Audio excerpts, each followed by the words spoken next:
Alors bonjour à toutes et à tous. J'ai bien entendu et vu vos requêtes sur en MB.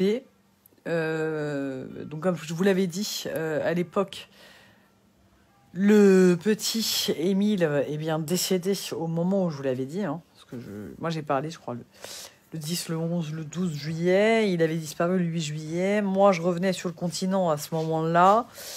Et je m'étais pas penchée sur le dossier, mais c'est vrai que quand j'ai vu la bouille de ce gamin, je m'y suis penchée et ce que j'ai découvert m'a horrifiée. Alors, c'est du charabia, à chaque fois qu'on fait des voyances, c'est de l'énigme. C'est-à-dire qu'on nous donne des indices, mais on n'est pas capable de forcément tout comprendre ce qu'on voit. Donc je répète pour les trucs les plus importants que j'avais vus, que ce gamin, le corps était déporté, c'est-à-dire transporté autre part, à côté d'une frontière ou autre, qu'il avait été enlevé du Haut-Vernay. D'ailleurs, je me demandais si oui ou non il était toujours dans le Haut-Vernay à ce moment-là, et ou s'il avait été là. C'est des discussions que j'ai eues en privé. Donc après, on émet des hypothèses, on voit ce qu'on voit et on émet des hypothèses. Par la suite, j'ai vu qu'il était en profondeur sous une dalle. Donc, est-ce une dalle de béton ou une dalle de granit ou quelque chose comme ça. Toujours est-il, aujourd'hui, les ossements ont été trouvés par une promeneuse.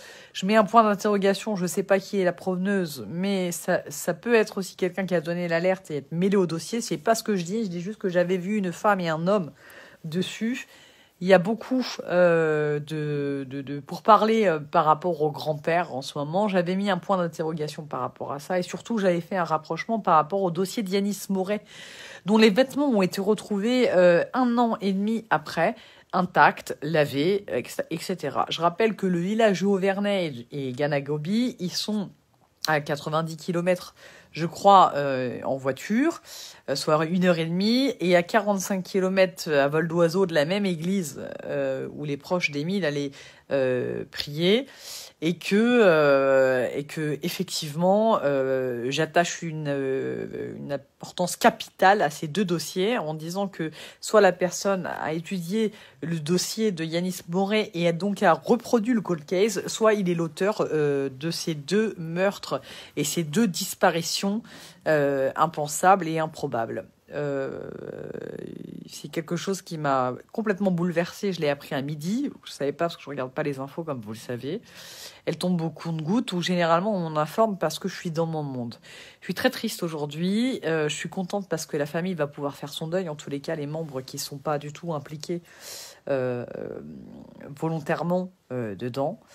J'attends la suite avec impatience et j'espère que les gendarmes vont être assez motivés par la perversité de l'individu qui a déposé les os pour éclairer ce dossier rapidement et que les deux juges d'instruction vont mettre tous les moyens en œuvre pour éclairer cette mascarade. Donc, sur les informations, j'avais bien dit qu'il y aurait des sévices et des tortures, que le petit était décédé, qu'il y avait un couple, pour moi, qui était mêlé à ça, qui serait déporté du village. Donc ça, c'est sûr, c'est pas un animal qui a rapporté les ossements, c'est l'œuvre d'un pervers.